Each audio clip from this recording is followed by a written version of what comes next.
कोई भी कर्म स्वयं हो रहा है, जैसे श्वास स्वयं चल रहा है, रक्त संचार, विचार आदि आदि, तो ये भी स्पष्ट हुआ कि एक तिनका तक स्वयं हिलता है मेरी इच्छा से नहीं। तो क्या इच्छा भी स्वयं ही आती है? यदि हाँ, तो इच्छा से अज्ञान आएगा, फिर संस्कार बनेंगे, फल आएंगे। तो प्रश्न है, ऐसा क्यों कहा जाता है कि संस्कार मेरे हैं? मैं तो कर्ता हूँ नहीं, मैं तो अनुभव करता दृष्टा हूँ। ये आपका अनुभव और मनन बिल्कुल सही है कि मनुष्य शरीर में जो भी चल रहा है गतिविधि अपने आप चल रही है, कोई करने वाला है नहीं। उसका उत्तरदायित्व तो लेने वाली भी एक वृत्ति है, वो भी अपने आप ही चलती है, जैसा कि हमने अभी बताया। अहम वृत्ति वो भी अपने आप चलती, कोई चलाने वाला नहीं है उसको। वो अहम वृत्ति भी हर चीज़ का उत्तरदायित्व तो नहीं लेती। अहम वृत्ति भी हर घटना को मैंने किया ऐसा नहीं बोलती। जैसे आपने बोला है सांस, रक्त संचार, भूख लगना, नींद आना, हम ये नहीं बोलते कि मैं कर रहा हूँ, रक्त संचार मैं कर रहा हूँ, दिल मेरे कारण धड़क रहा है। इतनी बुद्धि है वहाँ पर, जिसको सही मायने में हम कर्म कहते हैं, क्योंकि इन घटनाओं को हम कर्म नहीं कहते। जो विचार करके निर्णय लिया जाता है उसका ज़रूर वह हम वृत्ति उत्तरदायित्व लेती है। ऐसे ही इच्छा भी प्राकृतिक है, स्वचलित आती है। वो इच्छा भी वृत्ति है, स्मृति से उठती रहती है इच्छाएं, और फिर अहम वृत्ति भी उठती है, वो कहती है मेरी इच्छा है, जबकि वो किसी की नहीं है। व्यवहारिक कारणों से ये ऐसा होना ज़रूरी है, यही जीवन है आप कह सकते हैं। इच्छा नहीं उठेगी तो कुछ होगा नहीं, जीवन चलेगा ही नहीं, एक दिन भी नहीं चलेगा। सारा सारा जीवन स्वचलित है, करने वाला कोई नहीं। यहाँ तक आपका मनन सही है, मैं दृष्टा हूँ। हाँ, आगे जो आपने लिखा है कि इच्छा से अज्ञान आएगा, इसमें थोड़ी समस्या है। कौन सी इच्छा से अज्ञान आएगा, आप बता सकते हैं मुझे? कोई उदाहरण बताइए, कौन सी इच्छा से अज्ञान आता है? अज्ञान होने का मतलब है कि कोई मान्यता आ गई है, कोई कल्पना आ गई है। अगर इच्छा से वो होने लगे तो कोई बड़ी समस्या है फिर, क्योंकि मैंने अभी तक ऐसा देखा नहीं। जीवन में कर्म करने के लिए इच्छा ज़रूरी है, वो कर्म होंगे, फल आएंगे, वो प्राकृतिक है, उसमें बुराई नहीं है। अगर इच्छा को अज्ञान का कारण मान लिया तो वो बड़ी समस्या है। इच्छाओं के आने से या विचारों के आने से अज्ञान नहीं होता। अज्ञान मान्यताओं को सत्य मानने से होता है। जिसको बिना प्रमाण के मान लिया गया उसको हम कहेंगे अज्ञान। इच्छा आ गई, जो ज़रूरी है वो काम हो गया, उसके फल आ गए, अच्छे बुरे जैसे भी, तो उसको अज्ञान का कारण नहीं कहेंगे। तो इस पे आप थोड़ा सा चिंतन मनन कीजिए। कुछ ठोस उदाहरण आपने दिया नहीं, आपने कहा कोई भी इच्छा नहीं, ऐसा होता नहीं। मान लीजिए मुझे खाने की इच्छा है अभी, क्या वो अज्ञान पैदा कर रही है किसी प्रकार का? क्या वो कर्म होगा जब खाना खाया जाएगा तो वो व्यक्ति अज्ञानी हो जाएगा? इस पे विचार कीजिए। हाँ, उसके संस्कार ज़रूर बनेंगे, कर्म फलाएंगे, जो भी होना है वो होगा। क्या वो अचानक कहने लगेगा मैं मनुष्य शरीर हूँ क्योंकि इच्छा आ गई? फिर इसका अर्थ है कि उसको फिर ज्ञान हुआ नहीं है, फिर वो पुराना ही अज्ञान जारी है। ऐसा कभी होता नहीं तो बड़ी मुश्किल हो जाती, क्योंकि इच्छाएं हजारों की संख्या में आती हैं। ज्ञान होते ही वो अज्ञान में बदल जाता, फिर ये कभी नहीं देखा गया। तो ये मान्यता आप में है, ये अज्ञान आप में है कि इच्छा अज्ञान के कारण है। समाज में प्रतिष्ठित होने की इच्छा बिल्कुल प्राकृतिक है, होनी चाहिए। सामाजिक प्रतिष्ठा सबके होनी चाहिए, क्या वो बुराई है? समाज में अपमान होना बहुत बुरी बात है, तो बड़ी प्राकृतिक है। जिस मनुष्य की समाज में प्रतिष्ठा नहीं होती वो उसका जीवन अच्छा नहीं चलता, जीवन के लिए ज़रूरी है। अगर बहुत ज़्यादा प्रतिष्ठा, आदर, सम्मान नहीं तो सामान्य व्यक्ति जितना होना चाहिए, तो इससे कौन सा अज्ञान आ जाएगा? कर्म ज़रूर होगा जो होना है, अगर वो साक्षी भाव में हो रहा है बिल्कुल सही है, अगर उसमें कोई अति नहीं हो रही है बिल्कुल सही है, होना चाहिए। जो भी आपके मन में शंकाएं हैं कि कहीं ये करने से तो अज्ञान नहीं आ जाए कहीं, तो वो आप करके देखिए। समाज में अपनी प्रतिष्ठा बढ़ा के देखिए देखिए आप में क्या ज्ञान आता है, फिर मुझे बताइए। क्या आप मनोशरीर यंत्र हो जाएंगे समाज में प्रतिष्ठित होने से, या उसकी इच्छा इच्छा मात्र होने से, है ना? वो इच्छा मन में उठने मात्र से क्या अज्ञानी हो जाएगा व्यक्ति? इस पे आप विचार कीजिए, फिर आपका प्रश्न समाप्त हो जाएगा। अगला प्रश्न आपने लिखा है, ऐसा क्यों कहा जाता है कि संस्कार मेरे हैं? नहीं, कोई नहीं कहता ऐसा। तो कौन कहता है? जिसमें अज्ञान है, अहम वृत्ति चल रही है, मैं और मेरा कह रही है, इच्छा भी मेरी है, ये संस्कार भी मेरे हैं, वही कहेगा। जिसको ज्ञान हो गया है कि नहीं मैं दृष्टा हूँ, साक्षी, अनुभव करता हूँ, वो कभी नहीं कहेगा, या वो व्यवहारिक रूप से कहेगा। व्यवहार में मतलब आम जनता के सामने। आम जनता क्या समझेगी अगर वो कहेगा नहीं नहीं वो कोई संस्कार मेरा नहीं, कोई कर्म मेरा नहीं, तो आम जनता क्या कहेगी? तो जो अज्ञानी है, अबोध है, उनको कुछ करना भी नहीं है ज्ञान से, उनके सामने हम ज़रूर कहते हैं कि हाँ ये संस्कार मेरे हैं, मेरे में पड़े हैं, ये कर्म मेरे हैं, ये इच्छाएं मेरी हैं, क्योंकि अब वो उस स्तर पे आपको कार्य करना है। माया के स्तर पे माया ही काम आती है। या कभी कभी शुद्धिकरण जब चल रहा है शिष्य का, तो गुरु खुद कहता है कि तुम में ये समस्या है, तुम में अशुद्धि है, अशुद्ध संस्कार है, इसलिए ऐसा करते हो, इसीलिए ऐसा साक्षी भाव छूटता है। वहाँ पे हम एक चरण नीचे आ जाते हैं, क्योंकि अब ज्ञान काम नहीं आएगा, क्योंकि अनुभव करता शुद्ध है, उसमें शुद्धि करने की ज़रूरत नहीं। अब ये मनो शरीर की शुद्धि हो रही है, तो वहाँ पे गुरु भी एक चरण नीचे आता है, वो बोल देता है कि हाँ संस्कार आपके हैं, इसको ठीक करो, ऐसा कर्म मत करो, सोच विचार करो। इसका अर्थ ये नहीं कि वहाँ ज्ञान है, इसका अर्थ ये है कि कुछ प्रायोगिक चीज़ें हो की जा रही है, कुछ प्रयोग चल रहा है, शुद्धिकरण या कुछ और। मैं आपको सुझाव देता हूँ कि जो भी कहता है कि संस्कार मेरे हैं, वहाँ आप पूछिए उससे मेरे का अर्थ क्या है, वो किस संदर्भ में कहा गया है, व्यवहारिकता में या द्वैत या अद्वैत के संदर्भ में कहा गया, आपको पूछना चाहिए। अगर मैं कहता हूँ कभी कभी, तो आपको उसी समय, अगर स्पष्ट ना हो, उसी समय पूछना चाहिए। कल आपने कहा था मेरा कोई संस्कार नहीं, कर्म भी नहीं है, आज आप कह रहे हैं कि वो आपका है, शुद्धि करो, ऐसा क्यों? फिर मैं स्पष्ट करूँगा कि हाँ आपका नहीं है, जो भी प्रतीत होता है उसकी बात हो रही है, पूरी तरह प्रायोगिक बात है। दो स्तरों को मिलाना नहीं चाहिए। स्तरों का मिश्रण अज्ञान दिखाता है, जो अभी दिख रहा है।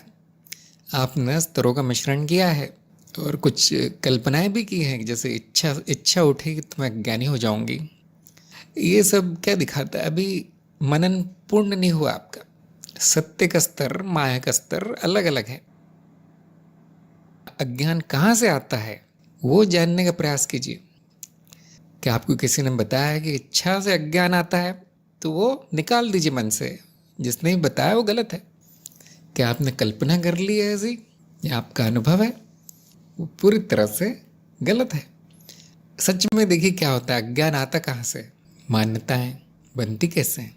इच्छाओं से, या इधर उधर सुनकर या कल्पनाओं से, बिना प्रमाण के कुछ मान लेने से, इधर उधर पढ़ लेने से कुछ। वैसे तो अज्ञान भी शुरू से है, अनंत संभावना है अज्ञान भी, लेकिन प्रायोगिक रूप से कुछ कारण बताया गया। क्योंकि बच्चे का जन्म होता है तो उसमें कोई अज्ञान नहीं होता। वो बच्चा कभी नहीं कहता कि मैं मनो शरीर हूँ, मेरा पुनर्जन्म होगा, या ऐसा या वैसा। उसमें कोई अंधविश्वास नहीं होता बच्चे में। उसको बेचारे को ये भी नहीं ज्ञान होता कि मैं स्त्री हूँ या पुरुष। शुद्ध बच्चों को शुद्ध स्वरूप कहा गया है। हम ऐसे स्थिति को अबोधता कहते हैं। अबोध है वो, अज्ञान नहीं है वहाँ, ज्ञान भी नहीं है, लेकिन उसको सत्य स्वरूप का ज्ञान नहीं। अब आया कहाँ से उसमें? और सारी मान्यता आई कहाँ से? वो कीचड़ कहाँ से भरा उसके मन में? वो सब कुछ बताया जा सकता है। देखिए वैसे तो इतना सटीक नहीं है अज्ञान, लेकिन ये कभी नहीं कहा देखा गया कि कोई इच्छा करने से अज्ञान हो गया किसी को, या कोई कर्म करने से अज्ञान हो गया। नहीं, अज्ञान होगा, उसके बाद उस अज्ञान से हो सकता है कोई इच्छाएं उठ जाए। उल्टा ज़रूर हो सकता है कि उस अज्ञान के कारण कुछ उल्टे सीधे कर्म हो जाए, फिर फल आएंगे, जैसे दुख या जो भी आते हैं, प्रगति का रुक जाना, हो सकता है आप ऐसा बोल रहे हो कि अज्ञान के कारण अजीब अजीब इच्छाएं जन्म लेती हैं। हाँ, ये बात बिल्कुल सही है, ये बात सच है। मान लीजिए उस व्यक्ति में अज्ञान है कि जब तक मैं करोड़पति ना हो जाऊं तब तक मेरी समाज में कोई प्रतिष्ठा नहीं। मान लीजिए आपका जो उदाहरण है, ये अज्ञान पहले से है। अब वो कुछ अजीब अजीब कर्म करेगा ताकि वो समाज में उसको प्रतिष्ठा मिले। ये अज्ञान कहाँ से आया? इच्छा से नहीं, कहीं से उसने देखा, कुछ कल्पना कर ली, खुद ही सोच लिया या सुन लिया कहीं। अक्सर लोग देखते हैं कि हाँ, जो पैसे वाले लोग हैं उनकी बहुत प्रतिष्ठा होती है, आदर सम्मान होता है। ये बात नहीं दिखाई देती कि वो अच्छे लोग हैं, बुरे लोग हैं, जैसे भी सामान्य लोग हैं। ये ज़रूर दिखाई देता है कि पैसे के कारण उसका आदर सम्मान प्रतिष्ठा है, उसमें कोई बुराई नहीं, ऐसा होता है, समाज जैसा ही है। तो हो सकता है इसके मन में ये ज्ञान आ जाए, अब वो जो बचपन की शुद्धता है वो समाप्त हो जाए, उसकी जगह अशुद्धि आ जाए कि ये समाज में ये कुछ ऐसा कुछ बनना है तो करोड़पति होना ही पड़ेगा। और हो सकता है कि इस अज्ञान के कारण कुछ अजीब अजीब इच्छाएं उसके मन में उठे और कुछ विचित्र कर्म वो कर दे, ये हो सकता है। लेकिन अज्ञान जड़ है, इच्छा नहीं। जो दूसरी इच्छाओं के उठने का मूल जो है वो अज्ञान स्वयं है, संस्कार स्वयं है। पहले इच्छा उठ जाए फिर अज्ञान आ जाए, ऐसा नहीं हो सकता। मनुष्य में दो चार इच्छाएं होती है जो प्राकृतिक रूप से मिली है, और दो चार और होती है जो उसको जीवन को सुखी बनाने के लिए, और वो इच्छाएं कोई अज्ञान नहीं लाती, लेकिन ज्ञान नहीं दिलाती। जैसे अज्ञान नहीं आता उस वैसे उन इच्छाओं से ज्ञान भी नहीं आता। ज्ञान की इच्छा को क्या कहते हैं? जिज्ञासा। तो शायद आपको स्पष्ट हुआ होगा, कर्म में सफलता न मिले तो अवसाद हो जाता है। बिल्कुल प्राकृतिक होता ही है। कर्म सफल ना हो तो दुख होगा, कर्म सफल हो, मनोकामना पूर्ण हो, सुख होगा। ये दुख और सुख चित्त निर्मित अनुभव है, भावनाएं हैं चित्त निर्मित। जिसे हम कहते हैं कि गधे के आगे चारा लटकाया जाता है और पीछे से उसको डंडे मारे जाते हैं, ऐसे ही है। जो डंडा है वो दुख है, जो चारा है वो सुख है। अब वो गधा चलता है, कर्म करता है।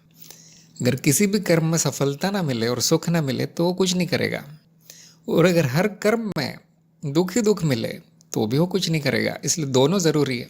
तो ये बहुत प्राकृतिक है, ऐसा ही होगा। इसमें अज्ञान की कुछ भूमिका दिख नहीं रही मुझे। आपने कैसे उसको अज्ञान से जोड़ा है? कर्म में सफलता न मिले अवसाद हो जाता है, ये अज्ञान नहीं है, ये तो ज्ञान है। इसको तो हम आम भाषा में ज्ञान कहेंगे। यहाँ ऐसा ही होता है, सबका अनुभव ऐसा ही है। अगर कर्म असफल हो और वो व्यक्ति खुश होने लगे तो हम कहेंगे अब कुछ समस्या है, अब वो पागल है, हम ऐसा कहेंगे। विफलता मिलने पर हर कोई दुखी होगा, हर कोई रोएगा, हर किसी को पीड़ा होगी। बिल्कुल ऐसा ही होना चाहिए। आप उसको अज्ञान क्यों मान रहे हैं?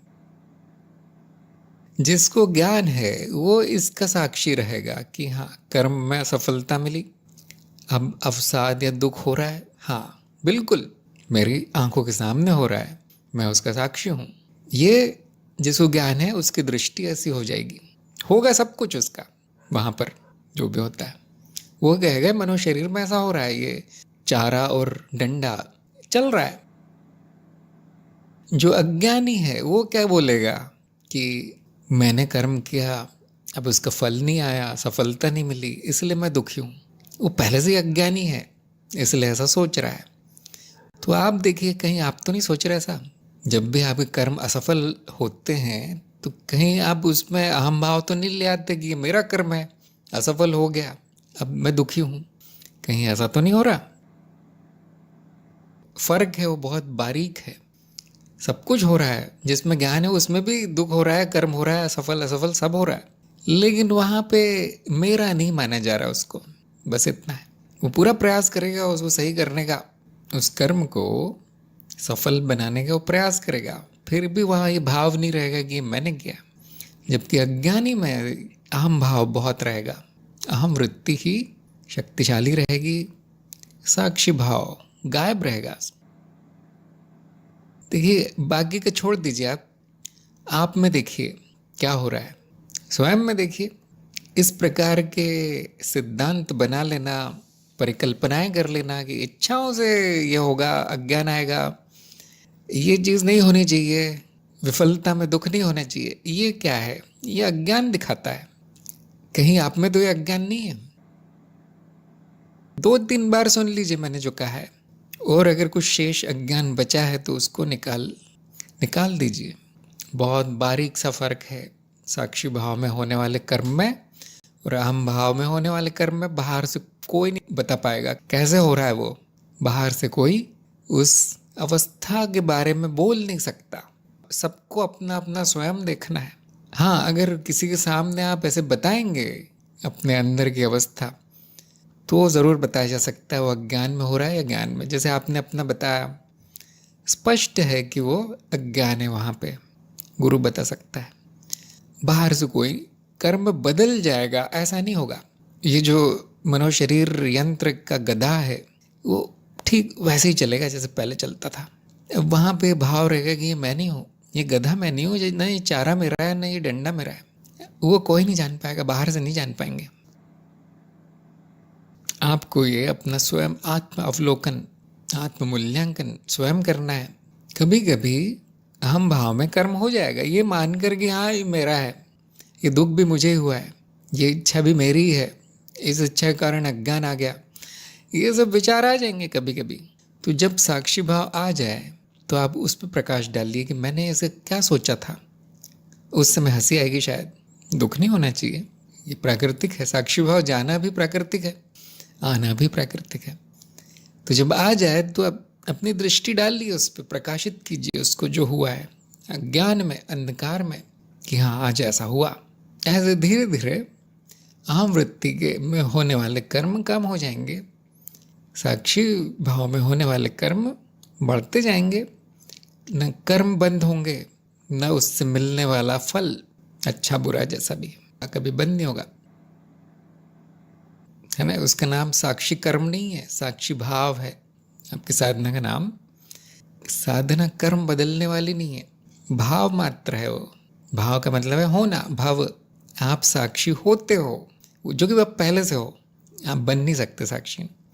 स्मरण आ जाता है कि हाँ मैं पहले से साक्षी हूँ, बस इतनी साधना है।